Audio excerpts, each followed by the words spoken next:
कभी तुमको ऐसा लगे, आप लोगों के जीवन में भी कभी ऐसा लगे कि मुझे भोलेनाथ जी का आज तक दर्शन नहीं हुआ, मुझे राम जी का आज तक दर्शन नहीं हुआ, मुझे आज तक भगवान कृष्ण का दर्शन नहीं हुआ, मुझे आज तक भगवान का दीदार नहीं हुआ, भगवान का दर्शन नहीं हुआ। तुम्हारे मन में अगर कभी ऐसा लगे तो एक बार 7 दिन का पूरा नियम ले। 7 दिन का पूरा नियम। कैसा नियम? सुबह से उठूंगा, सुबह से उठूंगी, मुख धोया ना धोया, कुछ खाया ना खाया, पलंग पर बस उठ के बैठी। जिसको अगर शंकर भगवान का, राम जी का, कृष्ण भगवान का, लोग कहते हैं क्या भगवान का दर्शन हो सकता है? 7 दिन का नियम धारण करो। सुबह उठो, पलंग पर उठते से ही सबसे पहले भगवान राम, कृष्ण या शिव जिसका तुमको दीदार करना है उसका 5 बार 7 बार नाम का उच्चारण करिए, उसको पुकारो। आप नहाए ना नहाए। एक पत्र कल आया था, दतिया की कोई माताजी ने लिखा था, पत्र बड़ा अच्छा था। उस पत्र से केवल दतिया वालों का नहीं, संपूर्ण जितने श्रोता कथा सुन रहे हैं सबके लिए उस पत्र में बात है। केवल एक दतिया वालों के लिए नहीं, संपूर्ण। उस पत्र में किसी ने, माताजी ने लिखा था, गुरुजी हमें ये पूछना है कि हम स्त्री हैं, हम नारी हैं, और स्त्री महीने में रजो धर्म से हो जाती है, रजस्वला हो जाती है। कल का पत्र है वो, स्त्री रजो धर्म से हो जाती है, रजस्वला हो जाती है, रजो धर्म में आ जाती है महीने में। गुरुदेव उस समय पर वो ना मंदिर जा सकती है, ना भगवान के लिए कोई कार्य कर सकती है, ना वो कोई अच्छी जगह पर पहुंच सकती है। तो हमें केवल इतना सा पूछना है कि उस रजस्वला धर्म के समय पर क्या हम भगवान का नाम ले सकते हैं कि नहीं? मंदिर नहीं जा सकते, शिवालय नहीं जा सकते, यज्ञ में नहीं जा सकते, अनुष्ठान में नहीं जा सकते, हम कहीं पर भी अच्छी जगह पर नहीं जा सकते, तो क्या हम भगवान का नाम ले सकते हैं कि नहीं ले सकते? तो महाभारत का चरित्र उठाकर देखिए, द्रौपदी का 3 दिन जो धर्म, और दुशासन ने चीर खींचा, द्रौपदी का बाल पकड़कर दुशासन सभा में लेकर आ गया। 3 दिन का रजो धर्म है द्रौपदी का, और बाल पकड़कर दुशासन सभा में लेकर आया। और द्रौपदी ने सबसे निवेदन करा, द्रौपदी ने सबसे कहा, सबसे प्रार्थना करी, सबसे बोला, पर कोई साथ नहीं दिया।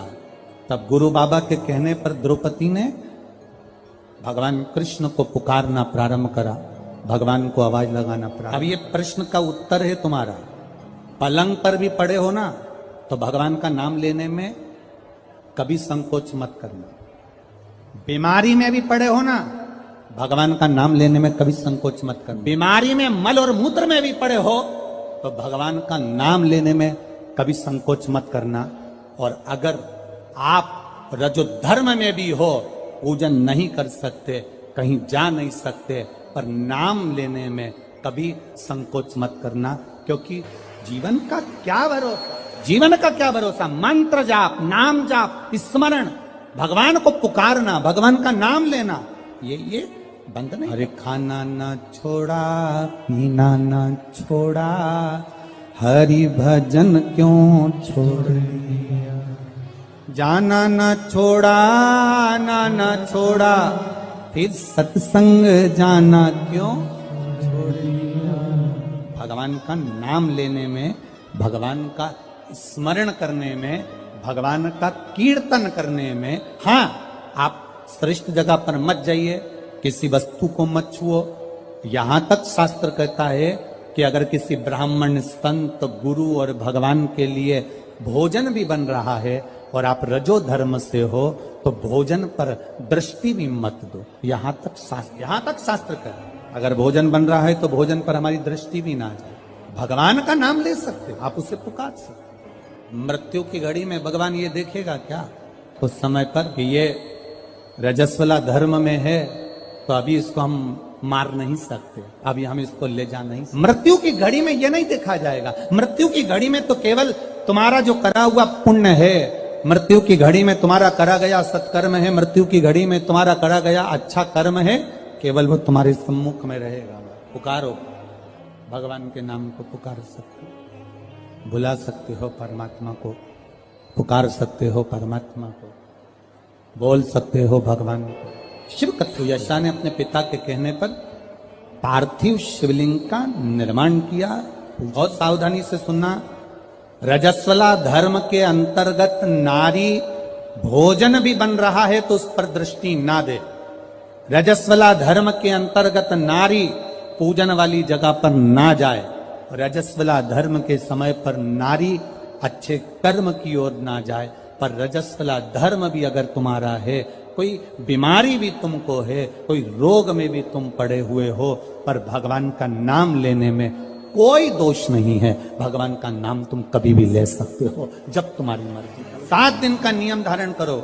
सुबह उठो, भगवान का नाम लो, स्नान करा, पूजन करो, बाबा के मंदिर में जाके 1 लोटा जल समर्पित करो, घर आओ, भोजन करो। भोजन करने से पहले अपने पास में थोड़ी सी अग्नि, जो तुम्हारे यहाँ चूल्हे में हो, जो भी अग्नि हो, उसको लेकर जो भोजन की थाली में भोजन है उस थाली के भोजन को निकालकर अग्नि में दीजिए। 1 रोटी निकालकर गौ माता की दीजिए, आधी रोटी जो भी भाग निकाल सकते हो वो स्वान को दीजिए, और फिर बाबा का नाम लेकर प्रसाद समझकर भोजन को ग्रहण करिए। दिन में, शाम को अपने कर्म को करते करते भगवान का नाम लेते रहिए। जैसे ही प्रदोष काल आए, शाम का समय आए, भगवान देवाधिदेव महादेव का स्मरण कर कर 1 दीप दरवाजे के बाहर लगाओ और बाबा का भजन करो। 7 दिन जो नियम धारण करता है, 7 दिन में किसी न किसी रूप में मेरा महादेव आकर एक बार दर्शन जरूर देता है, ये निश्चितता। पर उसमें हमारी पवित्रता हो, उसमें हमारी पवित्रता का भाव हो। हम पवित्र भाव से, शुद्ध भाव से हम भगवान का भजन, हम तो यहां तक कहेंगे, ये पार्थिव शिवलिंग का आप लोग निर्माण करते हो ना, जितने लोग भी पार्थिव शिवलिंग बनाने के लिए बैठते हो, करोड़ों में शिवलिंग बने, तो बनाते बनाते अगर किसी को उपच भी हो जाए ना, अब मैं थक गई, मैं नहीं बना रही, तो ये बोलने से पहले ही तुम जब शिवलिंग बनाओ और बनाते बनाते तुम्हारे शरीर में ऐसा लगे कि अब मैं थक गई, किसी से मत बोलो कि मैं थक गई, अब मैं नहीं बनाऊंगी, ये मत बोलो। मैं थक गई ये मत बोलो, या ये मत बोलो कि अब मैं तो नहीं बना रही, अब मैं थक गई, तू चल रही क्या मेरे साथ वापिस, ये भी मत बोलो। आपसे नहीं बन रहा शिवलिंग बनाते हुए, आप बस उस शिवलिंग को बनाकर हाथ जोड़कर बाबा देवाधिदेव महादेव से प्रार्थना करिए, भगवान शंकर से निवेदन करिए, भगवान शिव से प्रार्थना कर कर बाबा से विनती करो, बाबा आपकी कृपा से जितना बन सका मैंने आपके शिवलिंग का निर्माण किया है। बाबा ये आपकी करुणा या आपकी उदारता या आपकी दया है जो ये मैंने बनाया,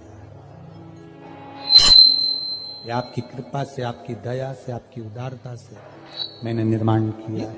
उनसे निवेदन किया, जो उनसे प्रार्थना करी, ऊबो नहीं, ऊबना नहीं है। हम तो कथा में भी कह देते हैं, आपका मन लगे तो शिव पुराण में जाओ, नहीं तो काय को टाइम बर्बाद करने के लिए आते हो। मन लग नहीं रहा, रत्ती भर भी, और पूरी डेंटिंग पेंटिंग करके आई, 2 घंटे तक लाइन खींची, डब्बा भरा, 1 दिन पहले उसके पास भी गई, धागा वाली के यहाँ पहुंची। क्यों आए? कौन ने कहा तुमको कि कथा में जाना जरूरी है? कोई तुमको कहा कि भीड़ बढ़ाने जाओ? तुम्हारा मन लगे तो शिव महापुराण की कथा में आकर बैठो, नहीं लगे तो कथा में भी मत जाओ, अपने घर में मूंगफली सेको और 3 टाइम खाओ, समय बर्बाद करने मत जाओ। मन लगे, शिव कथा कर रही है, मन लगे तो महादेव के मंदिर में जाके 1 लोटा जल चढ़ाना। मन नहीं लगे ना, जबरदस्ती मत जाना कि मैं तो बाबा सियोर वाला महाराज ने कहा है तो जाना तो पड़ेगा, ना ना ना, बिल्कुल मत जा, बिल्कुल मत जा। मन करे वो करते हो ना, दिल तुझको दिया ये क्या कर दिया, अपना मन, अपना दिल, अपना हृदय परमात्मा। और जिस दिन तुम परमात्मा को पहचानोगे उस दिन परमात्मा तुम्हारा और तुम। यहाँ इतनी ये हतिया की माताएं हैं, बहुत चतुर हैं, इधर साइड की माताएं बहुत चतुर।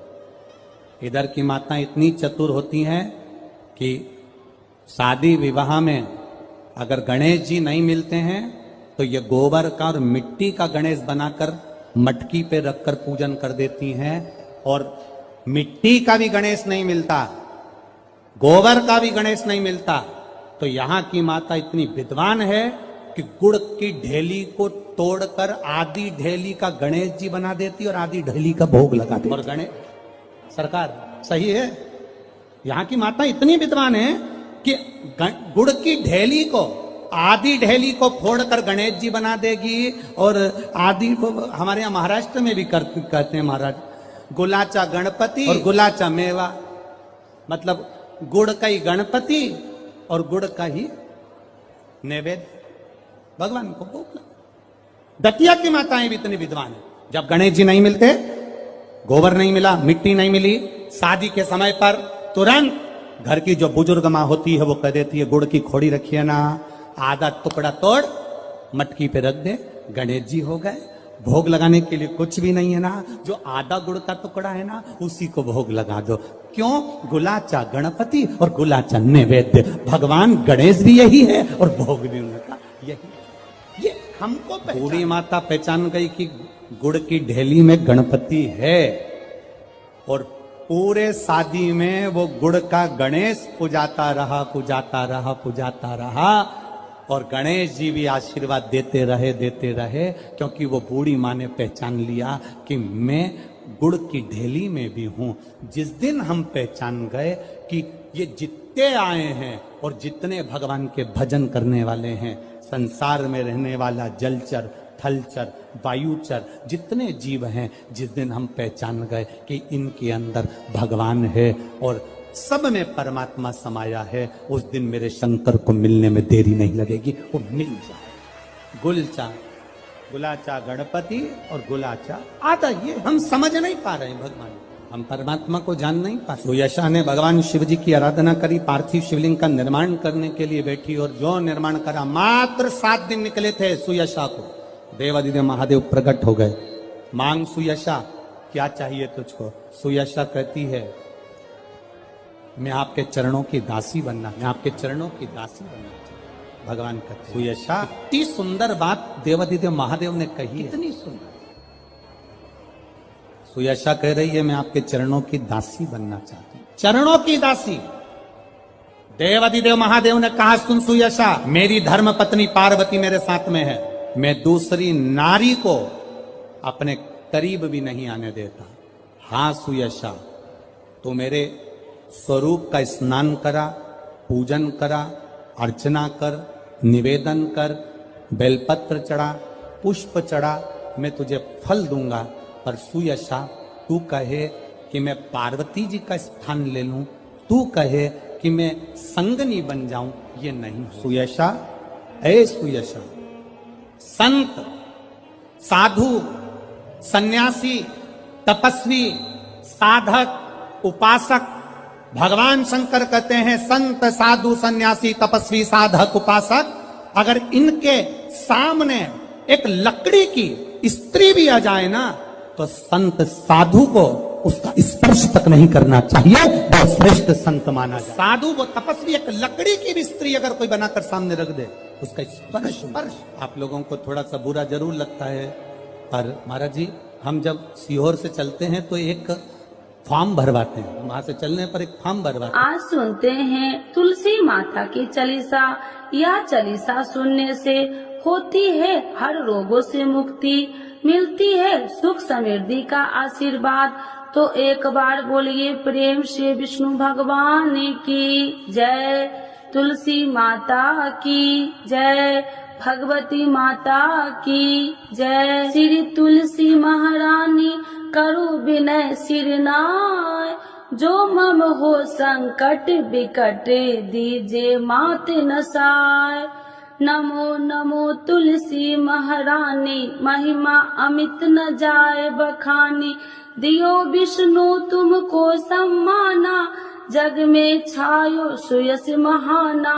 विष्णु प्रिय जय जयंती भवानी, तिहु लोक की हो सुख खानी।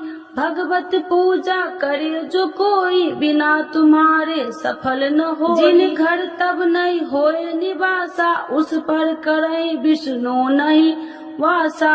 करे सदा जो तब नित सुमरन, ते ही के काज होए सब पूरन। कार्तिक मास महात्म्य तुम्हारा, जाको जानत सब संसारा। तब पूजन जो करे कुमारी, पावे सुंदर बर सुकुमारी। करे जो पूजा नित प्रति नारी, सुख संपत्ति से होए सुखारी। वृद्धा नारी करे जो पूजन, मिले भक्ति होबे पुलकित मन। श्रद्धा से पूजे जो कोई, भव निधि से तर जावे सोई। कथा भागवत यज्ञ करावे, तुम बिन नहीं सफलता पावे। छायो तब प्रताप जग भारी, ध्यावत तुम्हि सकल चितधारी। तुम्हि मात यत्र तंत्र में, सकल काज सीधे होवे क्षण में। औषधि रूप आप हो माता, सब जग में तब यश विख्याता। देव ऋषि मुनि और तपधारी, करत सदा तब जय जयकारी। वेद पुराणन तब यश ज्ञाया, महिमा अगम पार नहीं पाया। नमो नमो जय सुख कारिणी, नमो नमो जय दुख निवारिणी। नमो नमो सुख संपत्ति देनी, नमो नमो अख काटन छेनी। नमो नमो भक्तन दुख हरनी, नमो नमो दुष्टन मद छेनी। नमो नमो भव पार उतारिणी, नमो नमो परलोक सुधारिणी। नमो नमो निज भक्तन उबारिणी, नमो नमो जन काज सवारिणी। नमो नमो जय कुमति नशावनी, नमो नमो सब सुख उपजावनी। जयति जयति जय तुलसी माई, ध्याऊ तुमको शीश नवाई। निर्जन जानी मोहि अपनाओ, बिगड़े काज आप बनाओ। करूँ विनय मैं मात तुम्हारी, पूरन आशा करूँ हमारी। शरण चरण कर जोड़ी मनाओ, निस दिन तेरे ही गुण गाऊं। करहु मात यश अब मो पर दाया, निर्मल होए सकल मम काया। मांगू मात या वर दीजे, सकल मनोरथ पूरन कीजे। जानू नहीं कुछ नेम उचारा, क्षमहु मात अपराध हमारा। 12 मास करे जो पूजा, ताशम जग में और न दूजा। प्रथम ही गंगा जल मंगवावे, फिर सुंदर स्नान करावे। चंदन अक्षत पुष्प चढ़ावे, धूप दीप नैवेद्य लगावे। करे आचमन गंगा जल से, ध्यान करे हृदय निर्मल से। पाठ करे फिर 40 की, स्तुति करे मात तुलसी की। यह विधि पूजा करे हमेशा, ताके तन नहीं रहे कलेशा। करे मास कार्तिक का साधन, शोभे नित्य पवित्र सिद्ध होई जाई। है यह कथा महा सुखदाई, पढ़े सुने सो भव तर जाई। यह श्री तुलसी चालीसा, पाठ करे जो कोई। गोविंद सो फल पावही, जो मन इच्छा होई। तो एक बार बोलिए प्रेम श्री विष्णु भगवान की जय, तुलसी माता की जय, भगवती माता की जय, सर्व देवी देवताओं की जय।